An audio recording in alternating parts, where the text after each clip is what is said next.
Thank you. Semeto Balalo. For the benefit of those who only speak Amharic and our dear President, I'm going to speak loud in English. First and foremost, I'd like to thank Marcus Goodwin for coming here and our support of our issue. If we're not on the table, we'll be on the menu. That's what's happening at the White House. We can't afford to be on the menu. We have to vote our people from the local all the way to the U.S. Congress. That's when we get respect. We work hard for this country. We pay taxes. We have to be respected like any other citizen.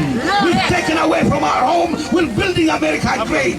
Mr. President, you gotta know that. If you don't know that fact, you don't deserve to be the President of the United States of America. You lack intelligence. Okay, I'm here to read a statement issued by my two senators and congressmen from the great state of Maryland on our behalf, because we voted for them. They speak our truth. But first, let me quickly tell you, this is offensive on 3 levels. First, water and light is a basic human right.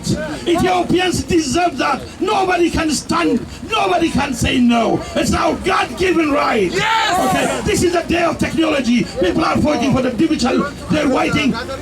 Where people are fighting for access to the internet. Our people don't have water. Nobody can. That is a basic human right, first and foremost. Second of all, Ethiopia has the right, it's Ethiopian sovereign right to provide water and power utilizing her God-given resources. Anybody who stands against that is standing against Ethiopian sovereignty. This has to be known. Last and foremost, because I'm an American, I'm going to speak loud. This is again is contrary to the core principles of the United States of American foreign policy. The foreign policy of the United States has the ideal of promoting democracy here and abroad, democracy in commerce, democracy in peace and development.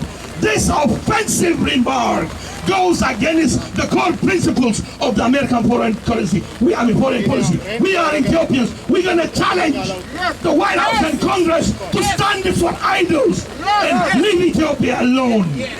With that, I'll read my new remarks, but I'd like to thank the organizers of this event, the community organization, civil leaders. Thank you. I know you've worked hard. With that, I'll read the remark. A statement from the U.S.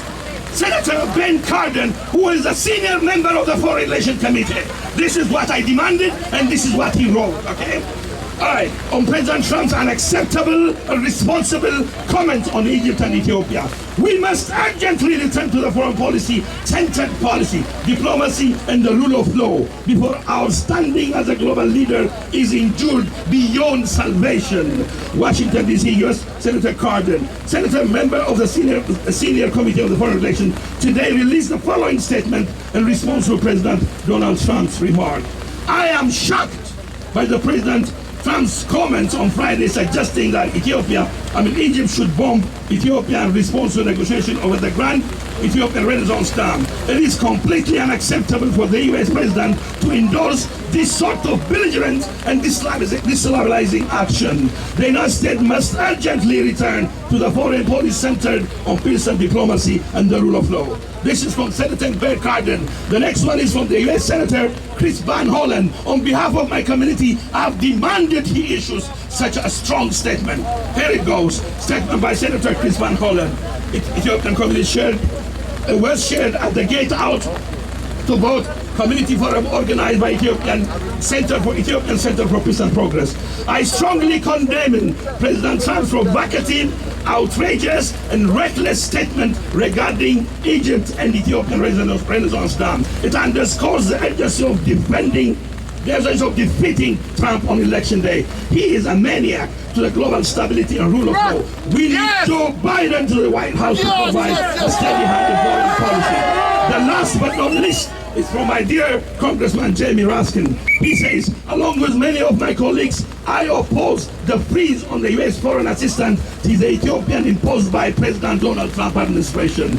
Halting aid to Ethiopia threatens fragile regional negotiation regarding the Grand Ethiopian Renaissance Dam, and needless hurt Ethiopians struggling to combat deadly virus amidst this political crisis. Ethiopia is an important partner to the United States. I repeat, Ethiopia is an important partner to the United States. I remain committed to strengthen the ties between the U.S. Ethiopian government and the people, ties based on respect for human rights, progress towards democratic reform, and the aspiration of the Ethiopian people for peace and development. Yes.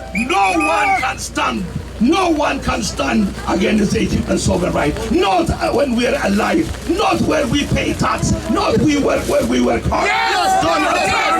Donald Trump, this is not a Donald Trump real estate deal.